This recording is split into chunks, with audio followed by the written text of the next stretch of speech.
Absolute power, absolute madness, the Roman Empire, a vast empire of conquests, culture and unmatched power.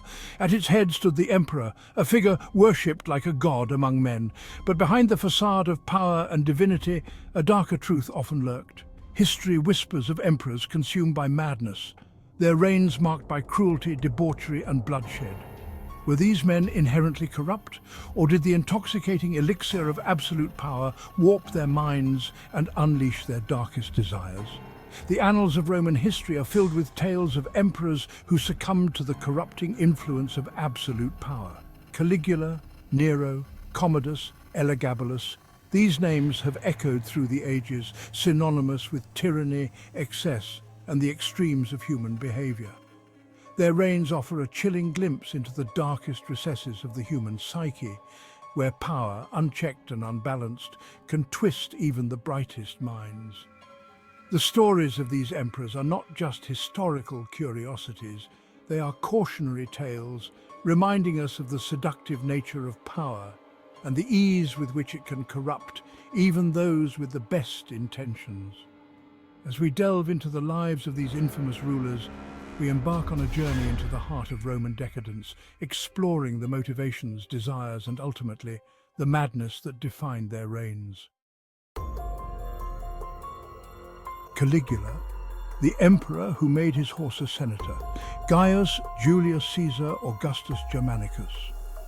A name that commanded admiration and respect throughout the vast Roman world, echoing through the corridors of power and the streets of Rome. Yet, history remembers him not by his given name, but by the nickname Caligula Little Boots, a childhood taunt he despised, which became synonymous with tyranny and madness. Caligula's reign was short, lasting only 4 tumultuous years, but in that brief time, he carved a path of terror and excess that shocked even the most hardened Romans, leaving an indelible mark on history. From the outset, Caligula's rule was marked by eccentric behavior and cruelty, a descent into madness that seemed to know no bounds. He held lavish feasts, allegedly dissolving pearls in vinegar to demonstrate his immense wealth and disregard for valuable possessions. He ordered the construction of a floating bridge across the Bay of Baiae simply because he desired to ride his horse across the water, a testament to his capricious and extravagant nature. His cruelty knew no limits, reaching every corner of the empire. It was said that he enjoyed watching torture and executions, often participating in the carnage himself, taking pleasure in the pain and suffering of others.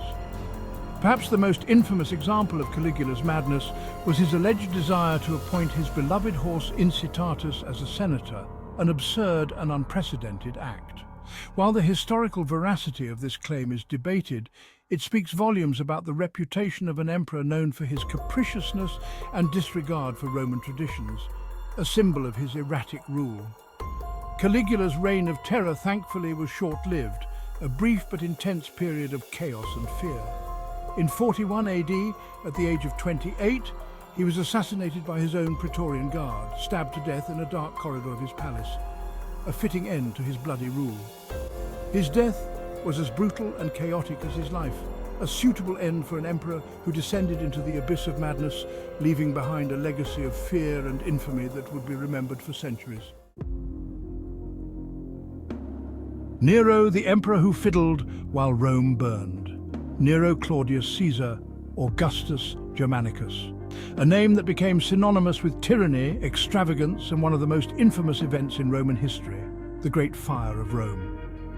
Nero's reign began with promise. He was young, charismatic, and seemed genuinely concerned for the welfare of his subjects. However, beneath the facade of a benevolent ruler lurked a darker nature that would ultimately lead to his downfall. As Nero's reign progressed, his true nature began to emerge, revealing a man consumed by ambition and paranoia. He developed a taste for luxury and self-indulgence, spending lavishly on opulent palaces, extravagant banquets, and elaborate theatrical productions. His artistic ambitions knew no bounds. He fancied himself a talented poet, musician, and actor, forcing his subjects to endure his endless performances. In 64 AD, disaster struck Rome. A massive fire engulfed the city, raging for 6 days and 7 nights, leaving much of the ancient capital in ruins. Legend has it that Nero, far from being concerned for his people, played his lyre and recited poetry while watching the fire consume his city.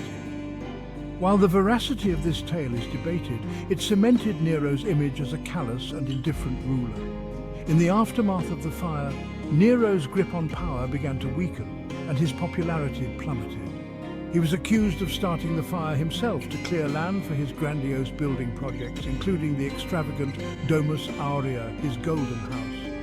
He responded with brutal repression, persecuting Christians and anyone he perceived as a threat, further tarnishing his reputation. Finally, facing rebellion and the threat of assassination, Nero took his own life, supposedly uttering the words, "What an artist dies in me." His death marked the end of the Julio-Claudian dynasty. Commodus, the emperor who thought he was Hercules, Lucius Aurelius Commodus Antoninus Augustus. Unlike his predecessors, Commodus inherited the throne peacefully, succeeding his father, the philosopher-emperor Marcus Aurelius. However, despite a privileged upbringing and the guidance of a wise father, Commodus proved to be a disastrous ruler, his reign marking the beginning of Rome's decline. Commodus did not inherit his father's wisdom or discipline. He was vain, narcissistic, and obsessed with his image. He believed himself to be the reincarnation of the legendary hero Hercules, often appearing in public dressed in lion skins and wielding a club, even going so far as to stage elaborate gladiatorial combats, in which he fought against opponents who were disarmed or already dead. Commodus's obsession with the arena and his own self-grandeur blinded him to the realities of governing a vast empire. He neglected his duties, surrounding himself with flatterers and indulging his every whim and desire. His reign was marked by corruption, economic instability, and a general decline in Roman prestige. In 192 AD, after 12 years of misrule, Commodus's reign of terror finally came to an end. He was assassinated by his own Praetorian Guard, strangled in his bath by his wrestling partner Narcissus. His death ushered in a period of instability and civil war, a fitting legacy for an emperor who brought Rome to the brink of ruin. Elagabalus, the emperor who outraged Rome. Varius Avitus Bassianus, better known as Elagabalus, was a Roman emperor whose short reign was marked by scandal, religious controversy, and outrageous behavior that shocked even the most jaded observers. He was just a teenager when he ascended to the throne, and his youth and inexperience, combined with his eccentric personality, proved to be a disastrous mix. Elagabalus's reign was dominated by his fanatical devotion to the Syrian sun god Elgabal, from whom he took his name. He shocked Roman society by attempting to replace the traditional Roman pantheon with the worship of Elgabal, even going so far as to install a conical black stone representing the god in the Temple of Jupiter on the Palatine Hill. Religious orthodoxy aside, Elagabalus's personal life was a source of constant scandal. He was rumoured to have engaged in numerous affairs with both men and women, often flaunting his relationships and disregarding traditional Roman morality. His behaviour became increasingly erratic and unpredictable, alienating even his closest allies. In 222 AD, after just 4 years on the throne, Elagabalus's reign of excess and outrage came to a bloody end. He was assassinated by the Praetorian Guard, and his body, along with that of his mother, was dragged through the streets of Rome and thrown into the Tiber River. His name became synonymous with decadence, excess, and the perils of unchecked power. A legacy of excess power's corrupting influence. The reigns of Caligula, Nero, Commodus, and Elagabalus serve as stark reminders of the seductive and ultimately corrupting nature of absolute power. These emperors, once revered and respected, became synonymous with madness and tyranny. These emperors, each in their own way, succumbed to the temptations of their position, their reigns spiraling into madness, cruelty, and self-destruction. Their actions not only impacted their own lives, but also had a profound impact on the Roman Empire and its citizens. Their stories raise unsettling questions about the nature of power itself. How does power change a person? And what does it reveal about their true character? Does absolute power corrupt absolutely, or were these men simply predisposed to tyranny and excess?